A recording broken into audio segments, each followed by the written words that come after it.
Buenas, amigos de Síntesis Universitaria. Hoy tenemos con nosotros al distinguido crítico de cine y profesor universitario, el doctor Luis Trelles. Bienvenido al programa, Luis. Gracias, Matilde. Y quiero felicitarte porque recientemente ha salido un libro del doctor Trelles traducido al inglés. Yo sé que es el diccionario que se publicó ya hace unos años, pero este diccionario de cine, publicado ahora por la editorial universitaria y al inglés. Eso quiere decir que ha tenido bastante acogida y que además en el mundo sajón se requiere este tipo de información, ¿verdad? Pienso que sí, fíjate, yo creo que se ha traducido por la propia editorial al inglés pensando en la carestía o la carencia que tiene ese mercado de fuentes de primera mano, abarcadoras sobre los directores latinoamericanos de cine. La referencia que hay, que son los 2 o 3 diccionarios más importantes, como el de Oxford, el Oxford Companion to Film, o el de Halliwell, o el del propio Katz, a lo más te tienen 15, 20, cuando más, directores de Latinoamérica. Y aquí ahí, tienes para muchísimos. Sudamérica exclusivamente hay 424, excluidos los documentalistas. Quiere decir que ahí tiene, en un libro manejable entre tapa y tapa, una información básica, biocrítica, filmográfica sobre esos 400 y tantos directores de América del Sur. Eso por un lado. Por otro lado, tú sabes que incrementan los festivales especializados sobre cine latinoamericano, aumenta la presencia de cine latinoamericano en los grandes festivales mundiales, y por el mercado, como tú conoces, de videocassette, cada vez más aparecen películas que no se estrenan, que vienen de la Argentina, del Brasil, del Perú, de México, etcétera, de manera, y esas películas, como es natural, nos vienen de Estados Unidos en el formato de videocassette. Así que creo que sí, que la fuente tiene una relevancia y una valía de momento, porque le permite, como te digo, a tanto interesado, porque cuando uno ve una película y le gusta, se interesa normalmente por saber quién es el que está detrás de la cámara, el director o la directora. Acuérdate que también hay directora latinoamericana, como en el caso de Camila Tambista, que tiene a María Luisa Bember como realizadora, y luego los cursos de cine, los que van a festivales de cine, pues obviamente que también interesan conocer quién es este realizador, qué ha hecho anteriormente, en qué corriente o en qué línea temático o crítica se enmarca, y eso es lo que procura el libro, que tiene, como tú sabes, una novedad que no aparece a menudo en este tipo de fuentes, que es que en la medida de lo posible se le ha adicionado a la filmografía una bibliografía de lo escrito por y sobre los directores latinoamericanos de cine, lo cual permite una exposición mayor y un alcance mayor al conocimiento de las figuras incluidas. Bueno, y tiene algo también muy interesante esta edición, es las fotografías. Ah, sí, tiene un pequeño Incluido. conjunto que obtuve yo personalmente cuando hice la investigación en los distintos países de Sudamérica, y en ese sentido le debo gratitud siempre a órganos como Embrafilme o a órganos como los de la Cinemateca Argentina, el Museo Duro Hicroc, la siempre recordada escritora Beatriz Guido, cuyo fallecimiento lamentamos, que me dio acceso a fotografías y al archivo privado de su marido, Leopoldo Torre Nilsson, de manera que hay algo de eso también ahí recogido de alguna manera. Que hace muy atractiva la edición, la Sí, fotografía. la complementa, diría yo, ayuda a complementarla. ¿Cuánto tiempo estuviste en esta investigación, Luis? Bueno, eso fue un año de sabática. En un año, ¿no? salió el manuscrito, tardó cerca de 2 años en publicarse en español, y ahora ha sido traducido al inglés, y tengo también que darle reconocimiento y agradecimiento a Judith de Ferdinandi, la traductora, que ¿verdad? es la persona que se ha hecho cargo de la traducción al inglés. Va a haber ahora una presentación, como tú sabes, en noviembre del libro. ¿Cuándo? Así, el día 16 de noviembre, en la librería Hermes, va a tener lugar la presentación de la edición en inglés, de manera que a todos los amigos e interesados están más que bienvenidos. Eso es importante, 16 de noviembre a las 7 a las 7 de la noche en Hermes. En la librería Hermes. Pues te felicito, Luis, por este nuevo producto tuyo, que es muy atractivo por fuera, pero también muy sustancioso por dentro, ¿verdad? Como tú bien dices, hay información de una serie de personas que, por ejemplo, para el estudiantado o para la gente que no tiene tiempo de hacer esta investigación, le viene muy bien tener el diccionario y leerlo. Lo sitúa, exactamente, claro. Eso es lo que busca. Yo sé que recientemente fuiste invitado a un festival de gran prestigio. Quiero felicitarte por ello, por esa distinción que te otorgan y que te otorgan fuera de aquí, ¿verdad? Que es un mayor reconocimiento. Y que nos hables un poco de ese festival, porque nosotros siempre tenemos, los que no hemos ido, pues siempre nos parece aquello un mundo de ensoñación, el Festival de Venecia, ¿no? Exacto. ¿Cómo será los jueces? Cuántas películas tienen que ver? ¿Cómo tienen que actuar? ¿Qué interacción hay entre ellos?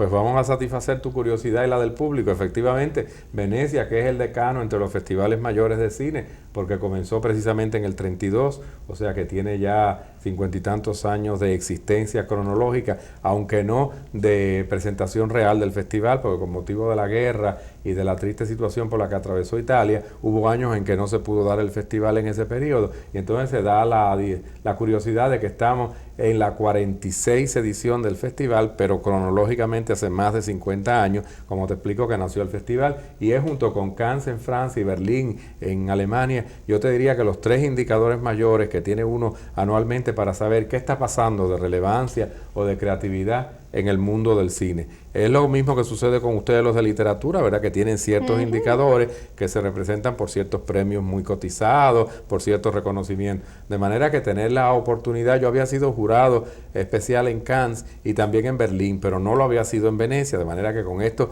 completo, digamos, la trilogía mayor. Y puedes establecer una Exacto, diferencia, y ver ¿no? las diferencias. Bueno, entonces lo que a ti te interesa, bueno, es fascinante. ¿Cuántos eran? ¿Cuánta gente va a ese jurado? O sea, bueno, entre los jurados, ¿cuántos eran? Depende, porque hay un mecanismo de distintos jurados, depende del jurado en que estés. Por ejemplo, el jurado en el que yo estaba se componía de 7 miembros. Esos 7 miembros procedían 2 de países de lengua alemana, que eran nombrados o invitados por el festival, procedentes de la Suiza alemana y de Austria. Había 2 de lengua francesa, Suiza francesa y el Canadá. Había, ya con eso tenemos 4, 2 italianos y el único, el solitario de lengua española y de la América Latina era yo, con lo cual era el que tenía que estar pasando más trabajo para seguir las conversaciones en francés y en inglés, porque en alemán me quedaba en la luna de Valencia, porque tristemente no conozco ese idioma. De manera que se escogió como lengua franca el francés, porque como tú sabes, en Europa lo habla casi todo el mundo, y era la única manera que teníamos alemanes y el de habla española de entendernos, ¿verdad? Porque, por ejemplo, el inglés, sorpresivamente, no todos lo manejan con tanta soltura, así que el francés era, te repito, la lengua franca. Ahora, en lo que a ti te interesa, películas, era fascinante y fatigante, las dos cosas a la vez, porque lo que teníamos que cubrir era la muestra oficial, y la muestra oficial se integraba por 23 películas que había que ver en el lapso de 10 días, reunirse cada 2 días, discutirlas, desecharlas o retenerlas para la discusión final del premio de nuestro jurado especial. ¿Y esos pases de película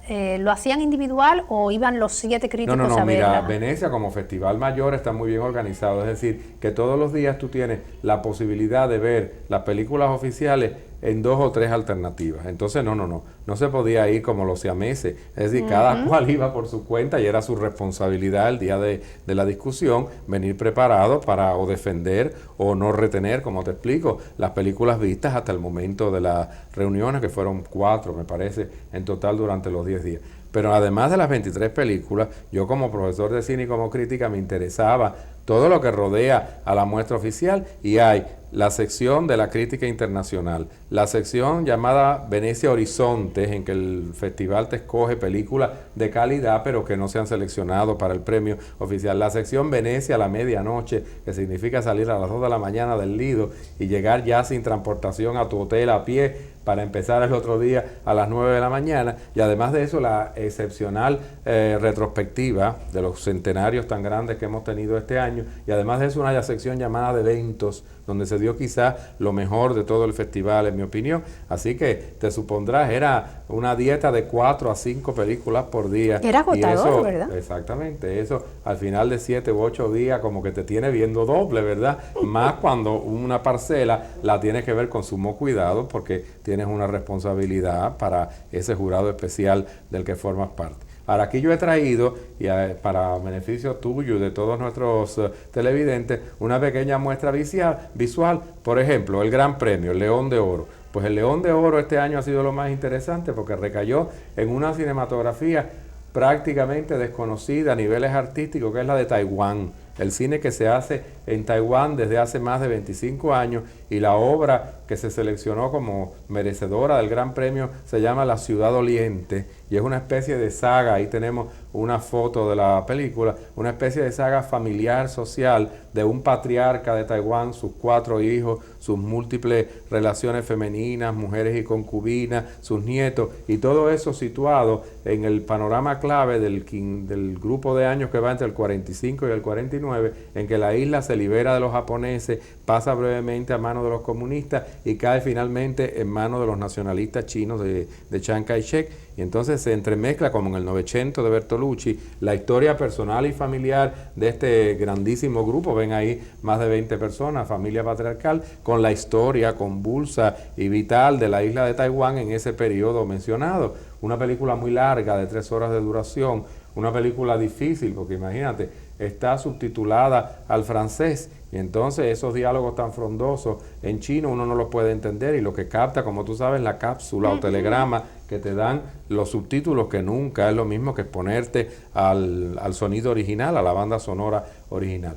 Después de eso tenemos los otros premios importantes, que serían los premios a la actuación, que tú sabes que la gente le presta tanta atención, y que este año en Venecia tuvieron singular característica porque fueron compartidos.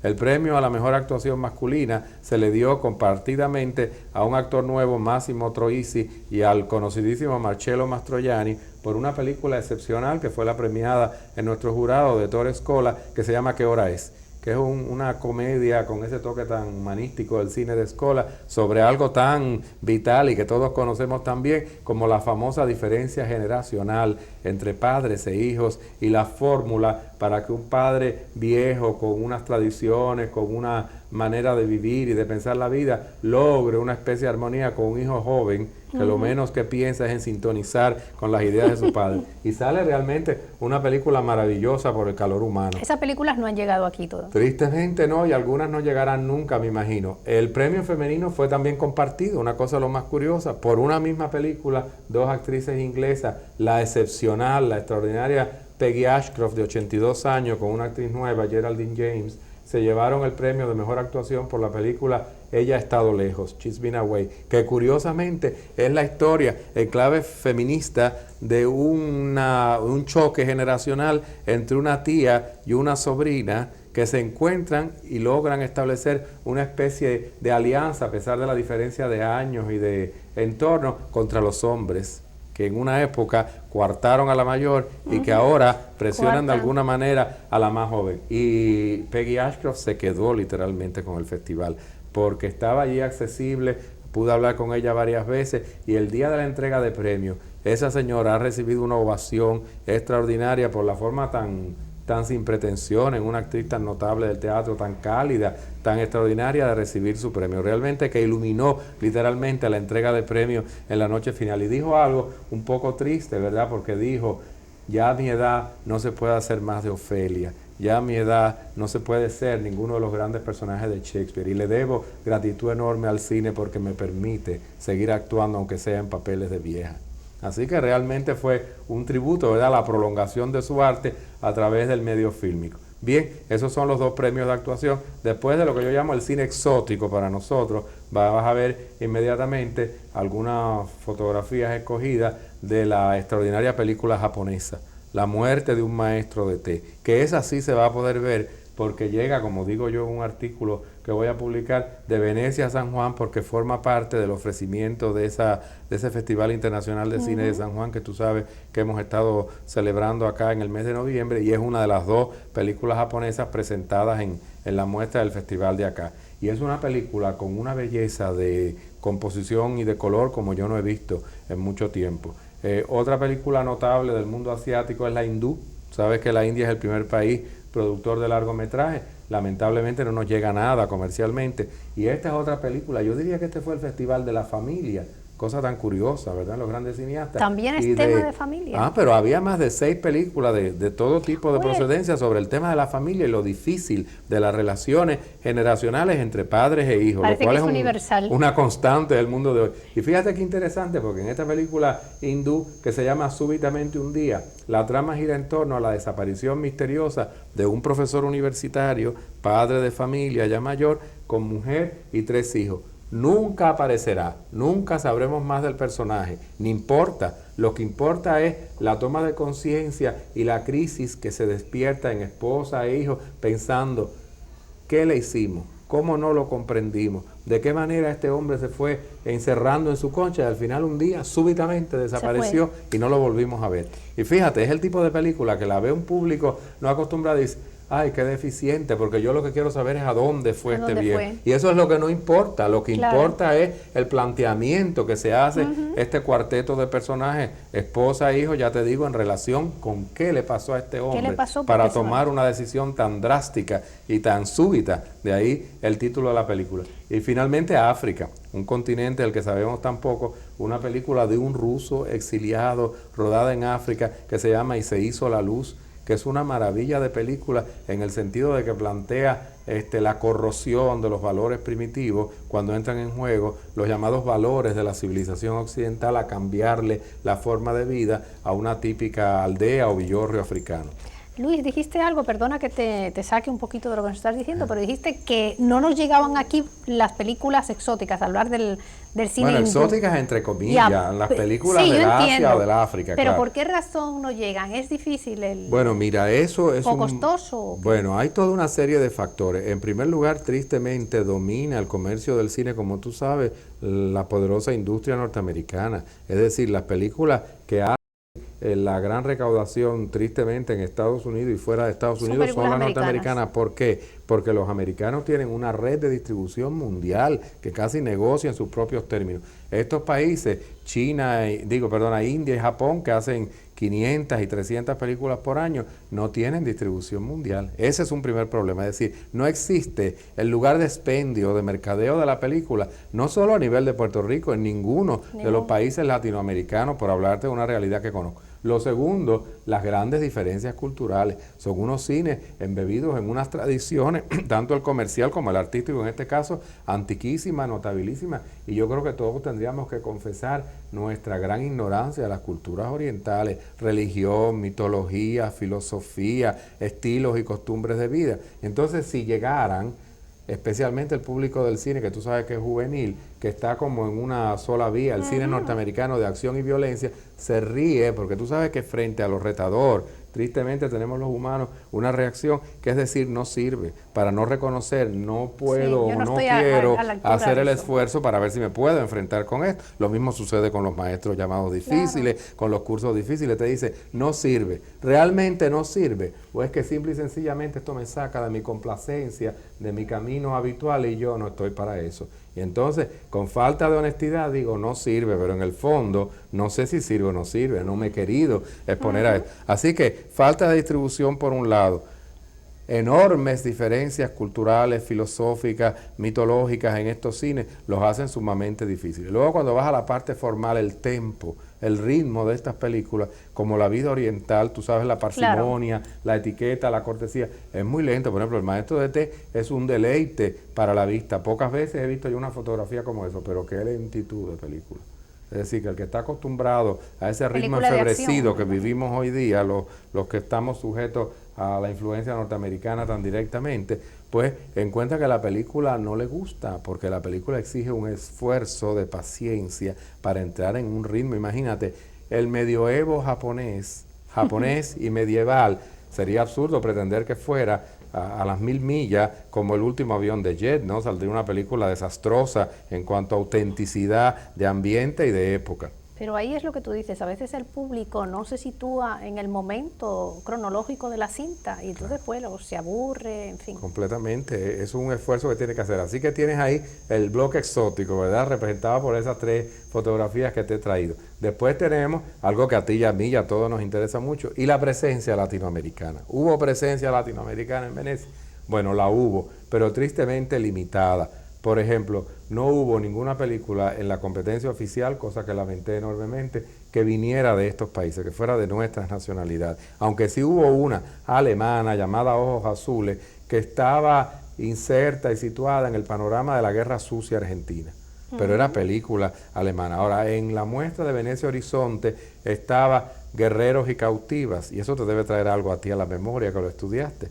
El poema famoso de Jorge Luis Borges, ¿verdad?, sobre el guerrero y la cautiva. Y eso le ha servido a Edgardo Kosarinsky, con el que conversé mucho y a quien entrevisté, para hacer esta muy lograda en cuanto a recreación de época y de ambiente, visión de la Patagonia, de la época en que se produjo la expansión imperialista y colonizante de la Patagonia, y entonces a propósito y desde el poema de Borges, él construye esta historia de guerreros y cautivos. Ahí tienes a Dominique Sanda, la actriz francesa, porque es coproducción argentino-francesa, y del otro lado a la ya envejecida Leslie Caron, que representan dos tipos de personajes femeninos en el mundo de guerreros y cautivos. Y sorpresivamente en una película tunecina llamada Laila, mi razón, de gran aliento poético, otra presencia latinoamericana dada por el excelente director de fotografía cubano exiliado, Suárez, Ramón Suárez, que hace un trabajo espléndido de fotografía y de ambientación en esa película tunecina, de manera que por ahí tiene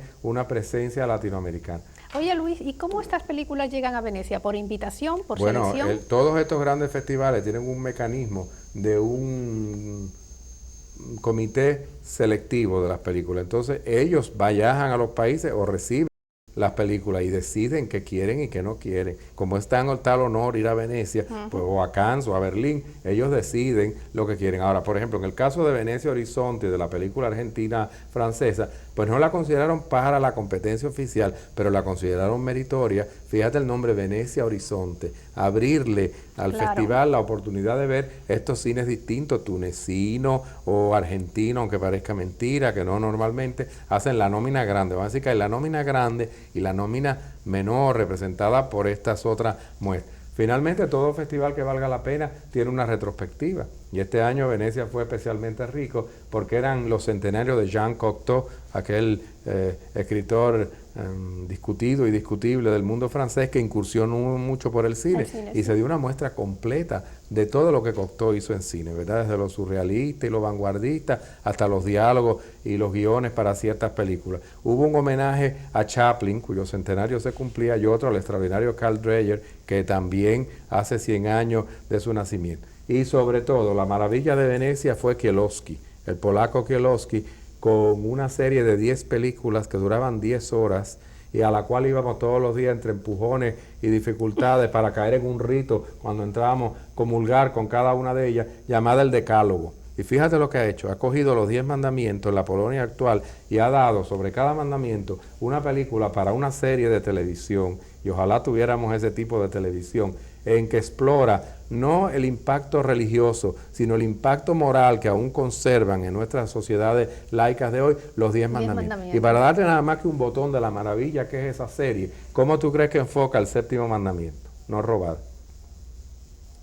Una madre respetable, entrada en años con su marido, una hija adolescente que ha hecho lo que no debía, que ha salido encinta sin marido, que ha tenido un bebé, y la abuela le está robando a la hija el fruto de sus entrañas, y entonces ella decide huir. Fíjate, el robo mucho peor que el material del afecto por parte de una persona establecida hacia la criatura que ha tenido la hija, que ya no considera digna de criarla por la forma en que lo ha tenido. Y no te cuento más, el 5º y el 6º son dos verdaderas, como todos. Ese tipo de película tú dices que es yo me daría un pedazo de mi dedo meñique, nomás con tal de que la trajeran, porque la ha importado Francia, la está importando Italia, porque son verdaderas maravillas cada uno de los 10 episodios. Dime una cosa, ¿tu selección coincidió con la selección de los jurados? Pues mira que había algunas discrepancias. No coincidió. Tú sabes que yo siempre soy un poco discrepante, ¿verdad? Y yo no creo que la película de Taiwán, con todo y reconocerle sus méritos, debió de ser la ganadora. La ganadora debió haber sido la portuguesa. Fíjate tú, portuguesa, que se llevó el León de Plata, así que a medias, quedó en segundo lugar. ¿Cuál es el título de la portuguesa? Se llama Recuerdos de la Casa Amarilla. Y es una película extraordinaria, con un señor, el director que hace a la vez el papel principal, se llama João César Monteiro, que es una especie de Quijote en la figura, magro, largo, estrambótico, ¿verdad? Y que es un señor que vive en una casa de huéspedes, venida menos de Lisboa, lo expulsan por tratar de seducir a la hija de la dueña de la casa y lo mandan a un asilo de locos. Y es una suerte de picaresca aquí y ahora en Lisboa, en que además este señor pone en solfa, tú sabes, el carácter tan serio de los portugueses y realmente que está riéndose, pero a mandíbula batiente, de la manera de ser del talante portugués, con un estilo de lo más audaz en términos de realización. Se le reconoció importancia porque el León de Plata se lo llevaron el maestro de té, muerte de un maestro de té, por su calidad de camarografía y la novedad de la película portuguesa. Ahora, el León de Oro pues fue a parar a la película de Taiwán, no con mi beneplácito, pero en fin, tiene que haber discrepancias, ¿verdad? Y opiniones diferentes. Y finalmente en evento hubo una cosa también como de 4 horas, la versión de Peter Brooks del Mahabharata, ese antiquísimo poema hindú que tú sabes, obra poética más larga que se ha escrito en el mundo. Y nada más que el intento de llevar eso a la pantalla por un inglés vale la pena de verse, aunque no sea totalmente logrado. Finalmente, y hay que decirlo así, aún un festival mayor tiene desastres. Y el desastre fue Lina Wertmüller y su última película, En una noche de claro de luna, en que muy oportunamente, o oportunísticamente, diría yo, se ha aprovechado del SIDA, que es un tema tan serio, para hacer una película melodramática, banal y con mucho de tarjeta postal en grandes lugares del mundo. Oh, bueno. Bueno, Luis, quiero felicitarte entonces por este reconocimiento de ser jurado en Venecia y también felicitarte por este libro, una vez más. Yo espero que esa conversación nuestra siga en otro programa, porque tú siempre tienes cosas interesantísimas que hablar de cine. Gracias, Matilde. ¿No? Y tú sabes que a mí me encanta hablar contigo y con el público de cine, así que cuando quieras. Bueno, mis amigos, nos vemos en otro momento en Síntesis Universitaria.